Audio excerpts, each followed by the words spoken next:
Jeanne Gapiya ni umurundikazi, umuvyeyi yahezagijwe kugira abana benshi cyane. Hanyuma navuga ko nzwi nk'uwavuze bwa mbere akemanga ko agendana umugera wa sida mu myaka itari yoroshe naho n'ubu itoroshe.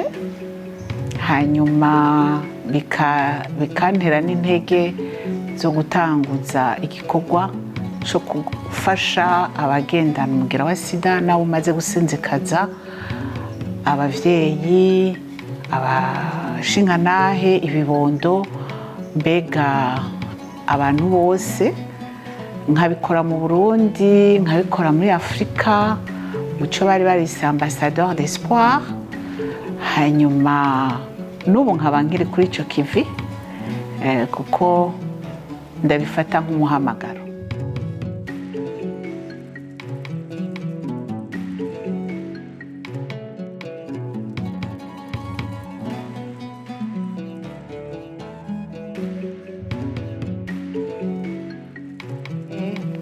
Ico nibagiye kuvuga nuko nserukira imbere y'amategeko ishirahamwe bavuga bita ANSS, kuko ni ishirahamwe rishigikira abagendana umugera wa sida nabo umaze gusinzikaza. Ishirahamwe ryatanguye mu mwaka w'1993. Urumva ko riko rirakura imyaka 31 riri ku kivi. Rero abaza batwitura abumfasha bica muri iryo shirahamwe. Ariko icyo nomenyesha nuko naragira ubuntu bwo kuba mu bihugu byinshi mperekeza umushingantahe ahora akora muri Nations Unies. Nabaye mu bihugu byinshi, aho naciye hose naragize amashirahamwe, kuko ku bwanje aho ndoye hose Imana iba yantumye ko hagira ico nsiga. Rero habe mu Busuwisi naragize ishirahamwe rirabandanya rifasha abakenyezi. Ahantu novuga yabaye amashirahamwe akomeye no muri Lesotho nagize ishirahamwe bagize mu rurimi rwo mu Basoto, Ponso ya Lerato, niryo gufasha imfuvyi. Aho naciye hose Imana yaramfashije kugira ico ndahasize, kuko aho umuntu aroye hose haba hariho igituma yaharoye. Ngaha muri Rohero 2 hajya bita kuri Mao Tse-tung, n'ahantu turirira abana basizwe n'abavyeyi bagendana umugera wa sida. Ariko sinohita orphelinat, ntitwashimye kuhita orphelinat kandi kuko abana batabishimye. Tuhita Maison de la Joie, ikigo c'umunezero. Abana nibo bacitoreye. Naho rero turereye abana usanga nabo bagendana umugera wa sida bose, n'abana bavukanye umugera wa sida. Kenshi usanga kubera abavyeyi bitavye Imana barezwe n'abasekuru banakuru batazi kubakurikirana.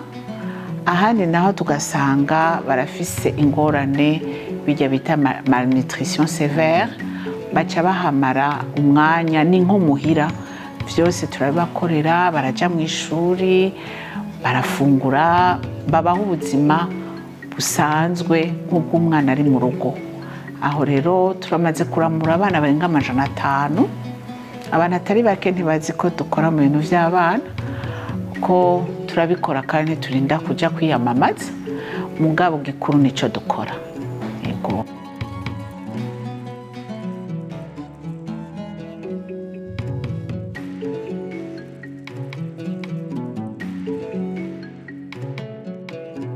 Jewe ikintu ca mbere novuga nshima kandi kinshoboza nuko umushingantahe wanje anshigikeye.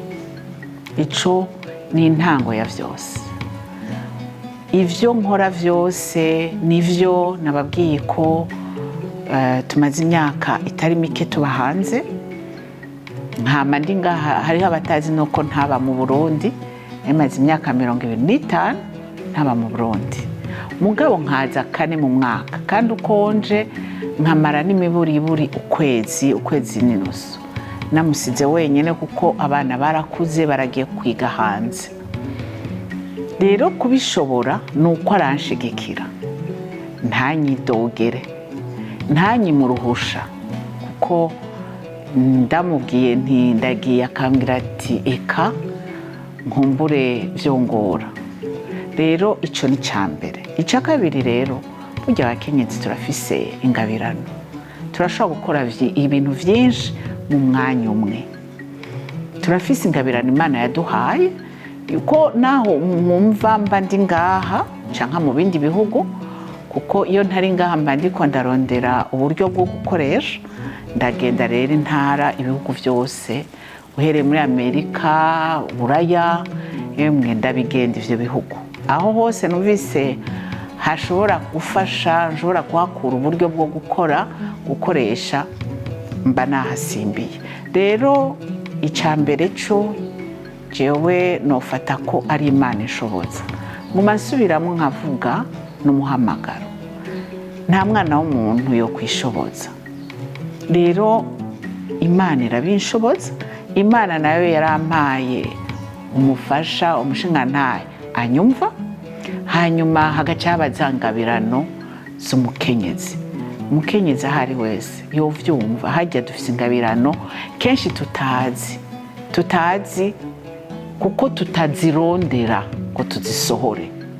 Ariko umuntu adatinye akemanga akavuga ati niki ndagikora, uzoraba uraba uri mu kazi, ukaba uri kurakora kandi ukabikora, ukibuka ko umwana arinda kuja ku ishuri, ugafata umwanya ugahamagara ukabaza yuko umwana yagiye ku ishuri, iyo atari wowe usibye kumutwara.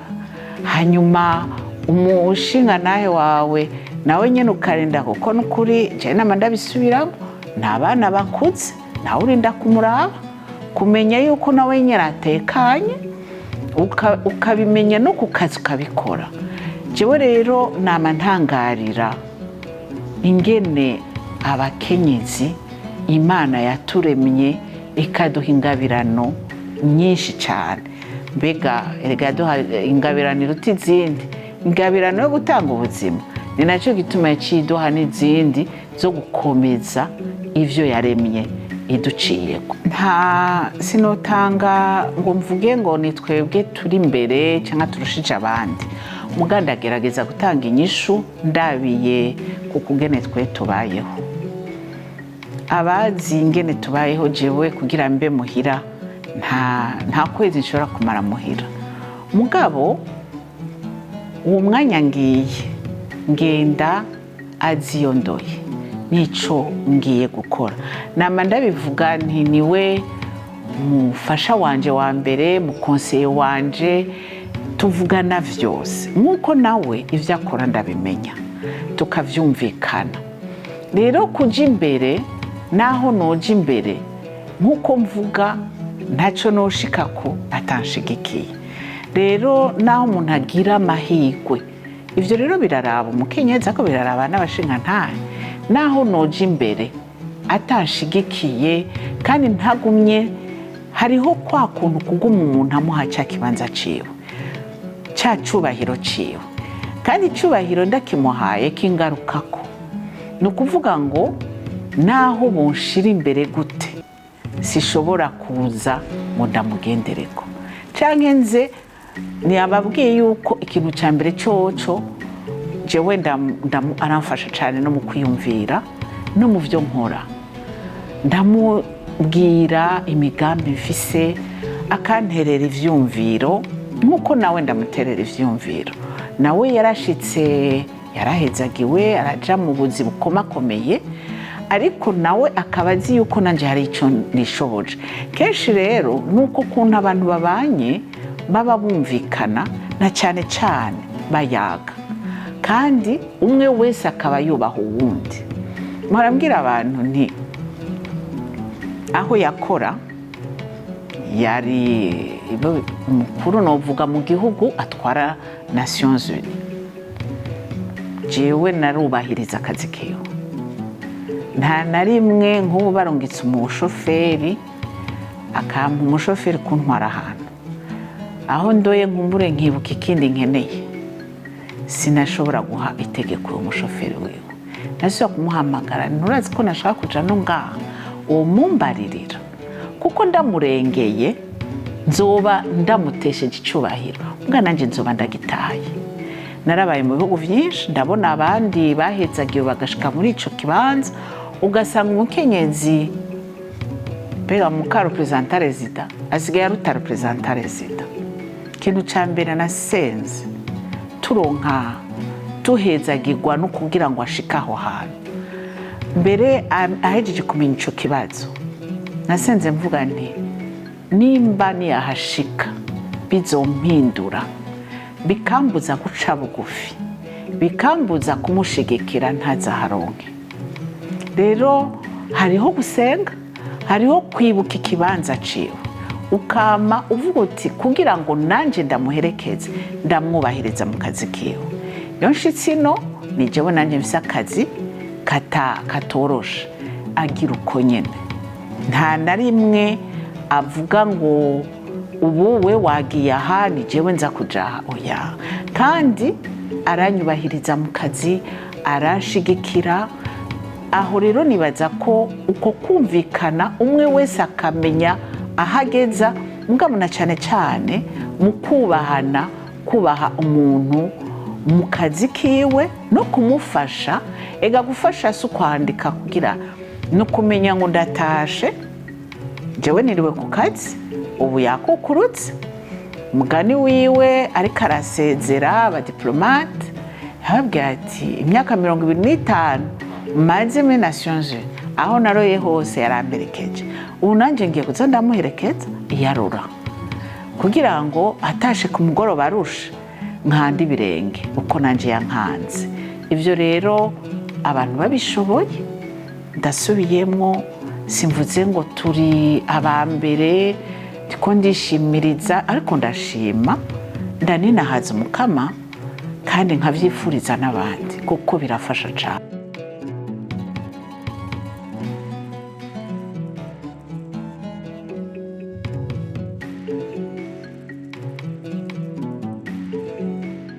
Birashika kuko tuguma turi abantu, birashika urumva nk'ikigo, ibigo, kuko ntituri Bujumbura gusa, murazi ko ANSS ubu unya iri mu ntara nyinshi, turi Bujumbura, Igitega, Imakamba, mu Kirundo no mu Rumonge. Muga tukaba dufise aho naho dufise ibigo, ama centre de santé. Muga turakorera mu ntara 13 aho twashize ama equipe mato mato aturabira ko hari umuntu agwaye, agaca basabira bagaca baja muri ivyo bigo binini. Tukaba dukoresha abantu, ubu tugeze ku bantu 180 bakora kuri kwamye, abaganga, abaforoma, abantu bize ubwo ibintu vyose. Iyo ni imiryango. Rero murazi ko hariho igihe amahera yagoye kuronka, amahera akagora, ivyo bita crise financière. Kiyumvira uti none ko ntazi ko babakoze ejo bazohembwa. Jewe mnama mvuga nti Imana irazi gukora ibintu. Jewe mu rugo n'ukuri Imana yarampezagiye. Muga iyo ntaryamye abari ANSS niho rimbuza kuryama, kubera iyo ntaronse iyo mishahara, iyo ntaronse ayo mahera yo kugurira umuti abantu, iyindi mitwaro ntwara nuko abantu barampamagara n'ibintu birengeye ivyo twebwe twiyemeje. Umuntu akaguhamagara ati ubu naho mfise cancer, none chimiothérapie, ariko ndashimira Imana ntibinyorohera, kandi ivyo ntibiri mu bintu twategeza gukora.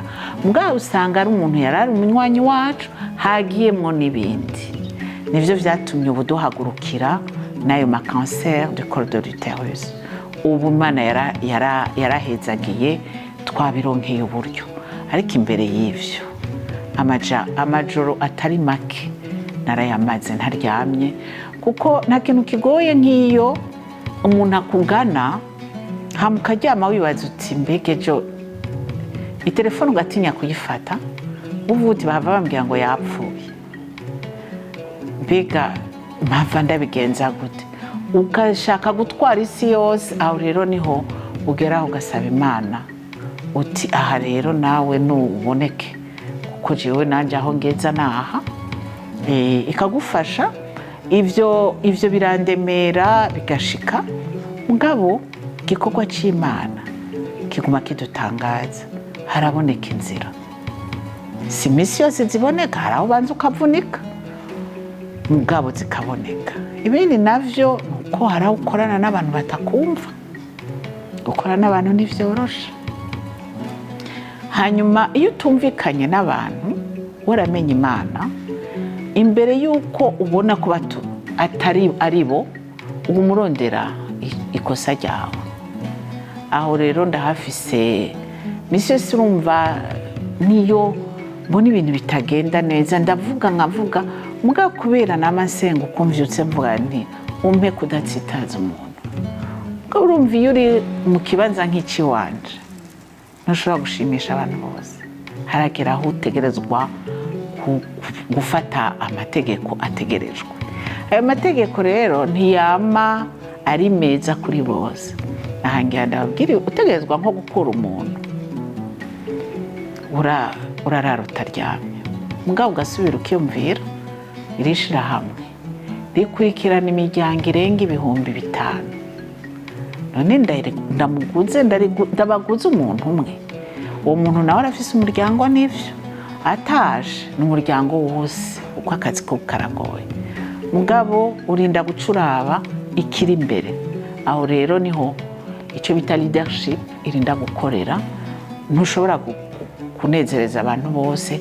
Haragera ahantu urinda gukora ikintu ukaraba ineza ya benshi, ugategerezwa guheba ineza y'umuntu.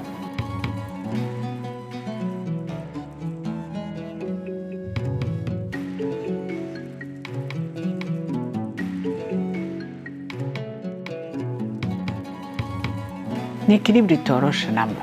Ni ekilibre itoroshe. Biraza kungora kuvuga kuko hariho ibintu bisaba umuntu ashobora, kuko umuntu afise n'uburyo. Aha rero hari aho bigorana kubivuga, kuko uvuga uti mbega ninabibwira umuntu nawe yoba bishaka bakaba atabishobora. Jewe hari ikintu mpora nkoresha, ni ikintu cyitwa massage. Burya massage umuntu ashoboye kuyikora urushe. Kagira hariho massage hakaba na sport. Niyo kugira rero sport birakuruhura mu mutwe. Urataha utari umuntu, ugaca ugenda ukagira akamarusho, ugize Imana uwo muntu wawe akaba nawe mushobora kujana mufatanije akaboko, bikaba ari ibindi mahwi. Ako rero karafasha. Kandi kantu jewe murambona kamfasha nuko nko kuwa gatanu mvuga nti ndashaka umuntu angira akamassage, umubiri ukaruhuka. Ndabisubiyemwo, bisaba uburyo. Hariho nk'umbura uvyifuza ntabishobore, mugabo bishobora, kuko hariho abatabigira kandi babishoboye, kandi ivyo bafasha. Hari aho twibaza ibintu ngo ni luxe. Eka hariho ibintu bigufasha kugira ufasha abandi. Ako utwo tuntu tubiri ndadukoresha, mugabo no gucishamwo. Jewe ndakunda gucishamwo nkaja mu mwanya wanje w'amasengesho, umwanya wo gusenga, wo gusubira guhora, gufata umwanya wo guhora, kumviriza, ukiyumviriza. Jewe niyo yoga yanje, abandi bagira yoga, je nayo nzi kugira yindi. Abandi bagira yoga bakayibigisha bakabigira ku mubiri, je ngira yoga yo mu mutwe no kubanza guhora, nkabanza ngafuta mu mutwe, ngafata nk'umwanya. Ibyo rero ndabironkera umwanya nk'iyo ndi hanze, ndi mu mahoteli ndi jenyene, ndafata umwanya wo gusubiramwo nkiyumvira mbega ndi mu biki. Mwana bamenyesha uko ndabiraba kose iyo ndiko ndabigira, ndatangarira ubwiza bw'Imana. Rero bigaca bimpa intege nini cyane. Ikindi naco kituma n'ingene nsubiramo nkabona, burya ntitwicara ngo twiyumvire. Abantu bakora vyinshi ntibaronka umwanya wo kwiyumvira. ivyo bakoze nivyo iyo ukora utari kurarondera ko bagushimira usanga utari kuranamenya ivyo wakoze. Ngabo ntihabura na kamwe bibuka kavuga uti wa mwana abona nk'iyo ndavye bajya abana bose narihiye amashuri ndavuga ntariko ntako bavuga ngo ijuru riragowe tuzoburana n'Imana da izobanza nkumbure indorere gatoya mugabo kavuga uti hariho akantu nakoze Imana yaramfashije. Ivyo byose rero biguha intege zo kuvuga uti reka nsubire nshira kandi ko nkuko namamvuga ijuru riragoye guca nukwamizako. Aha nicaye nkavuga ngo narahejeje nkaca ntangura gukora ibidashobotse n'ivyo noba narakoze birafudika. Rero izo nguvu umuntu azirondera mu gusenga cane cane muga n'utwo tuntu duto duto two mu buzima bushoboka, ako kantu ko kugira akamarshe ubundi aratora ikindi no guhindura gato gato. No misi ntiwame hahandi ubuzima bwo mu rugo ni ikintu gikomeye nguma ndabigarukako. Ubuzima bwo mu rugo butameze neza ntushobora kubandanya ntibikunda. Ubwo nabwo n'abakiri bato bumvireho no kwirinda icita monotone. Kazo murahindura murambwira abantu iyo mvuze ngo ndafasha abantu bagomba kubaka bakiri bato nyamuhagarika ati nugira gute je ndakubwira duke twanje nawe uzurondera utwawe.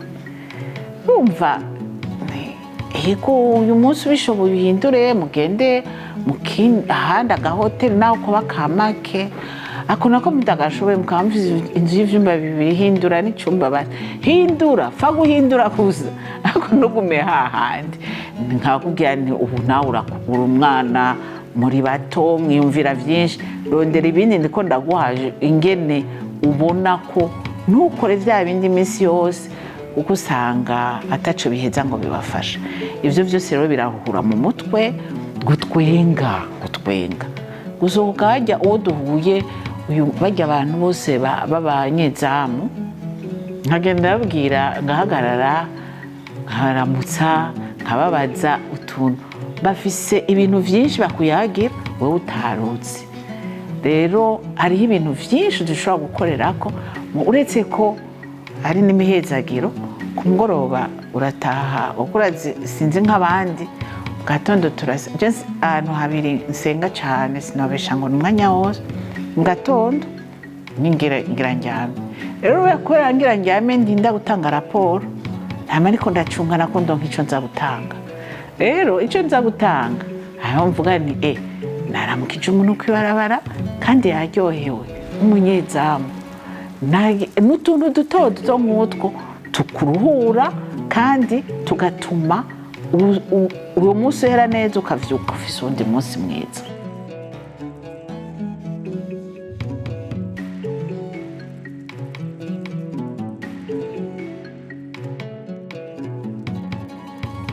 Ico nosaba abakenyezi nuko icambere b'abarundikazi nshaka ko bumva ko dushoboye, turashoboye. Ubu nta kazi na kamwe tudashoboye. Tureke kwisuzugura kuko nitutihagararira nawe uzoduhagararira, ariko nitwihagararira tuzoba duhagarariye n'abashingantahe bacu n'ibibondo vyacu n'igihugu cacu. Umukenyezi iyo ahagurutse ntakoresha umutwe gusa, akoresha umutwe n'umutima.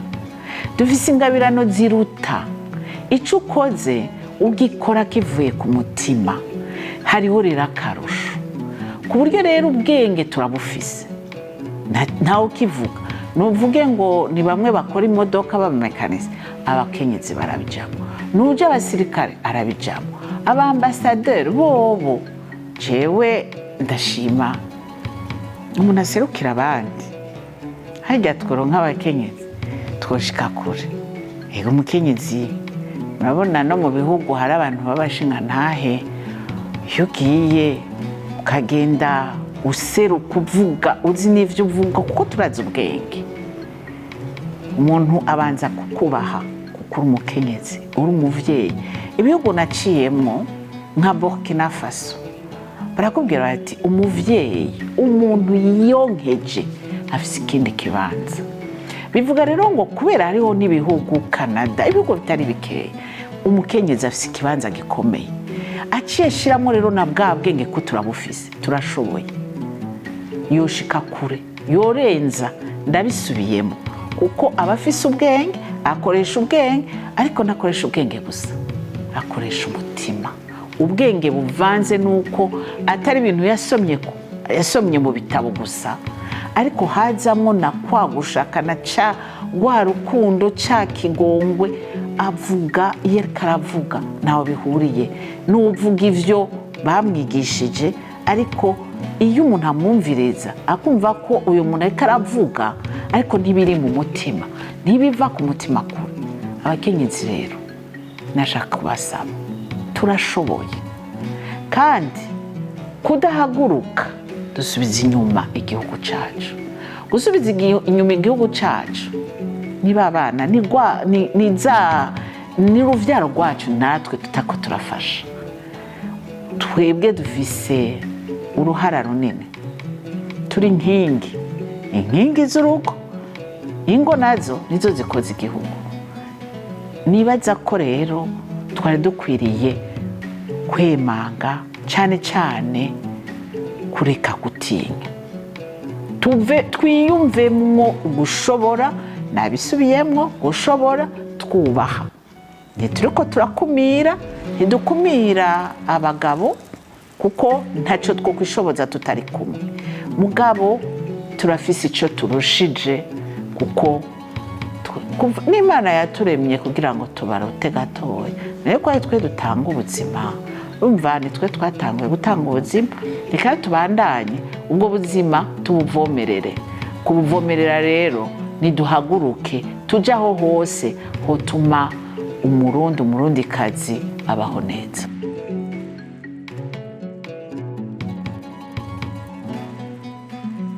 Ikintu ntashobora kwibagira nuko nk'umukenyezi atari yaragize amahirwe yo kubana n'umushinga nayo wiwe n'ivyanshikiye vyose, ndasubiramwo abakenyezi iyo upfakaye ni nk'uko umenga uramenje. Narapfakaye, mpfakara ndi umwana, ndabaho ubuzima butoroshe, n'abantu babona nguma ntwenga, ariko Imana iranshumbusha, impa umugabo nkunda, ndasubizwa mu gitigiri c'abavyeyi, ndasubira ndaba mama Alex, ndasubira ndaba mama Axel, ndasubira ndaba mama w'abana benshi cyane nk'uko nabivuze. Ico kintu rero ku bwanje nta kikiruta, ari naco gituma Imana ikintije amagara nzobandanya ndayikorera aho nshika, kuko nanje yaranteye iteka.